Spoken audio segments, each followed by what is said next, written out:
Thank you for clicking It's Starting Now.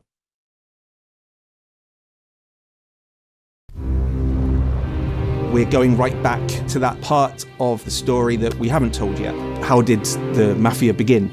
All of the men in this room are bound by blood. One of the strongest changes in direction we could take for the franchise creatively was to not set the game in a city, but rather to take it to somewhere else to show where these criminal customs and traditions began.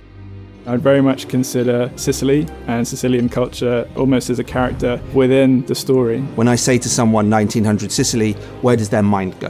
What have they seen before? What do they expect? What's the fantasy? We try and put ourselves in that place and try and imagine how we would start to build the game around that experience. It also gives us an opportunity to present players with something that they haven't seen before.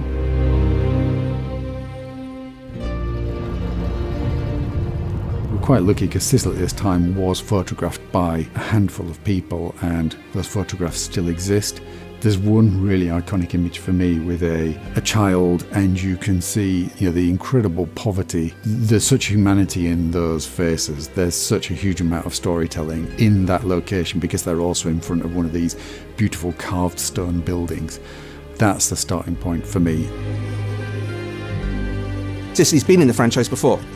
Sicily's featured in Mafia 2. That's something that was very interesting to us when we went back and looked at the possibility of making a new game in this environment. Sicily is a much more diverse country than I think a lot of people imagine. Greek and Roman ruins and some of the Byzantine architecture as well as the Norman architecture, right? So it's a very diverse world. Sicily is rich on many architecture styles. There are certain, as we call it, layers of history. It's very exciting to explore this setting and time period. It brings some challenges also for us, but it's quite fun to try to tackle those. The team's able to deliver really, really spectacular environments, beautiful looking scenes, which really captures the essence of Sicily.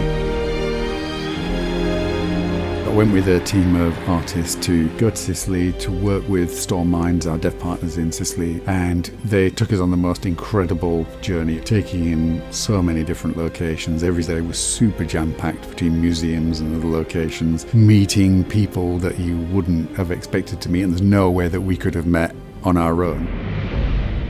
We work closely with Hangar 13 to recreate early 900s Sicilian cities, ensuring that every cultural and narrative reference is as accurate as possible. We wanted to highlight an aspect of Sicily that many had never seen before. I felt we were captured in a time capsule because from every corner of the street we've seen the history. Sicily isn't just a backdrop for us, it's a place that welcomes you, that you come to understand and appreciate. We can't wait for players to experience it firsthand. This is a family, and in this family we follow a code of honor. Our priority has always been to ensure that everything in the game feels authentic. The details are absolutely key in keeping the immersion of the player. We need to make sure that the game is grounded in the real history of the Sicilian Mafia. Experts in their field are able to kind of help us contextualize things that we read and the stuff that we see on the screen with real lived experiences. When it comes to something like the knives in the game, there's very little reference that's available for that, right? And so really we had to dig very deep. So we went into some tiny little backwater sort of machine shop where this guy and his son were still crafting knives by hand, imbuing them with their particular regional styles and also their thumbprints, if you like, of their particular approach to building knives. You just wouldn't really have experienced that any other way. Previous Mafia games were more or less city heavy, and now we are moving to more organic wildlife setting of Sicily. A very realistic, high fidelity, authentic setting. It really feels like we're transporting you back to 1900 Sicily. That's what Mafia players really expect from one of our games. Players will form a relationship with Sicily over the course of this game. The landscape is always a character in any Mafia game. I think that's especially true of this location and of this time period and setting. The promise is to play a classic mob movie. That's the game that you're going to play, allowing players to really imagine themselves back in that time and playing through the game as a Sicilian gangster. I hope players find it as exciting as we do. I can't wait to show what we've built genuinely to the world. Welcome, Enzo.